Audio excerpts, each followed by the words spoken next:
Okay, guys, we're talking about advanced boating. Um, this is the boat ramp that I usually take off from. It's located in Texas City, Texas. I got three launching pad, lots of parking. But beside that, if we zoom out, this is the tip of the land. And let's say I want to go here, right here. Let's put a marker there. Well, there are a couple of options.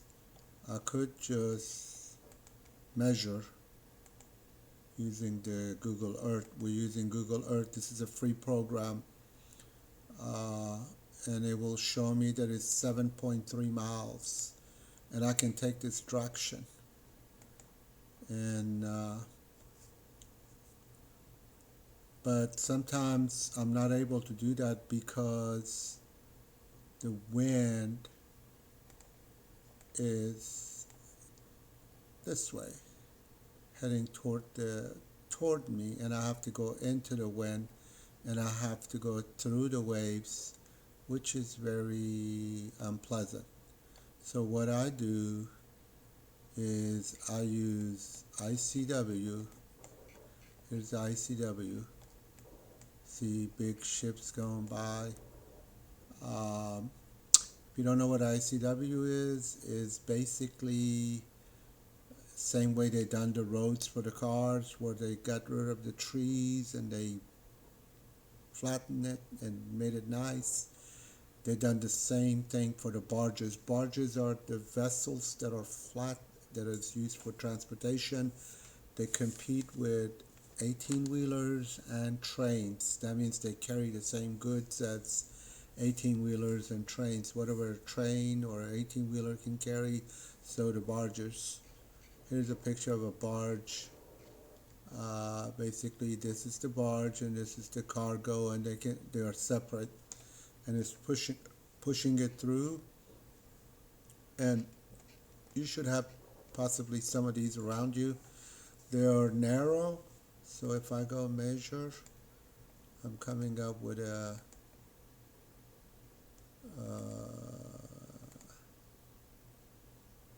900 feet wide. Out of the 900 feet, maybe 600 feet of it is usable, and there's a two-way traffic. Barges go, barges come. It's not a one-way, and they're shallow. They're in like 10 to 15 feet. But what they do is they protect you from the elements. If you notice, if there's any wind anywhere, this water right here will be smooth. It's also a good fishing area when the weather is nasty. This area is protected from the weather, uh, so it will be smooth. Now, earlier we decided to take off from this point.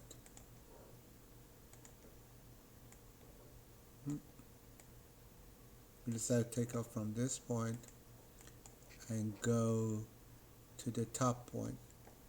And we gave you a scenario where the wind was this way, coming to you, which makes the trip very difficult.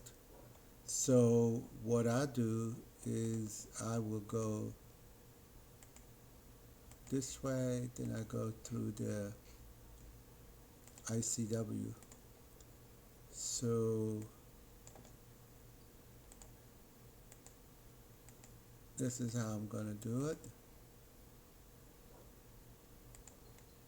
From here to here to here, and keep on moving,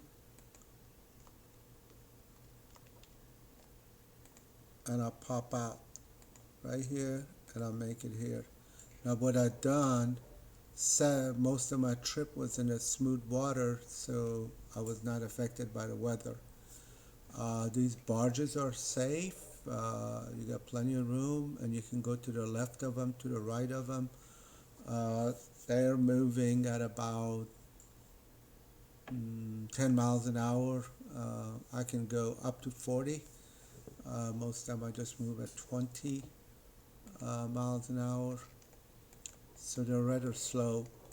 Uh, Now, this is very handy when the weather is bad.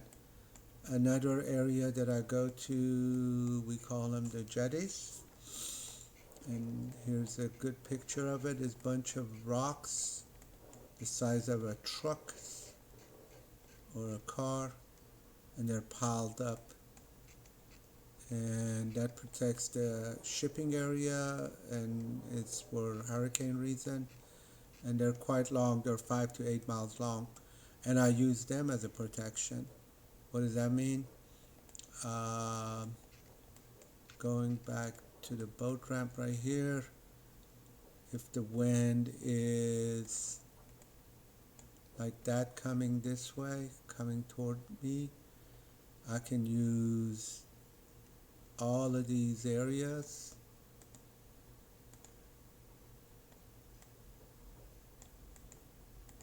all these, which is wind protected for fishing purpose. I can be here, all of these are available to me. So same thing with the jetties. Use the jetties to your protection for going up and down the water as well. Uh, the water near the jetties, the side that is protected will be smooth. So again, same scenario. If the wind is this way and it's coming this way, um, then the water right here will be smooth. So hug this water. The further out you go, the rougher it gets. Okay, so right here, this area will be rougher than this because 5 miles of time for wind to create waves and winds. At the same time, another point that you need to be aware during the windy days, do not have your boat heavy, be it as light as possible. That means carry fuel enough for your trip and a little bit more. I have a 50-gallon tank. Fuel is approximately 6 1/4 a pound, so I can carry over 300 pounds of fuel. Why? Uh, when I'm only going to need 5 gallons, so I just put in 10. And another benefit is that when you put the fuel in, you saw how many gallons you got. You got a good idea how far you can go, and that is even if your fuel gauge is broke and it's giving you false information. Um, you already know you got 5 or 8 gallons in the tank, and you're only going 10 miles. Uh, so I've seen people get in trouble because their fuel tank gauge was wrong. Um, it showed full when they had no fuel. Um, so another thing is that you always got fresh fuel in, mixed with your old fuel, so that will give you a better start. Uh, do not overload your fuel tank because you're carrying weight. Same thing with your live wells. Uh, there's no reason to fill the live well. My live well is like 20 gallons, and water is heavier, it's 8 pounds, so that's 160 pounds. Extra passengers, same thing. These all add up to problems. You cannot take off. Uh, you're too heavy in the waves. I have a 20-foot uh, center console, and I like to have only me and 2 passengers for fishing, and I will take myself and 5 passengers if it's not fishing, because you also don't want to be crowded with fishing gears and hooks. People casting, you can hook people. My throat almost got hooked before.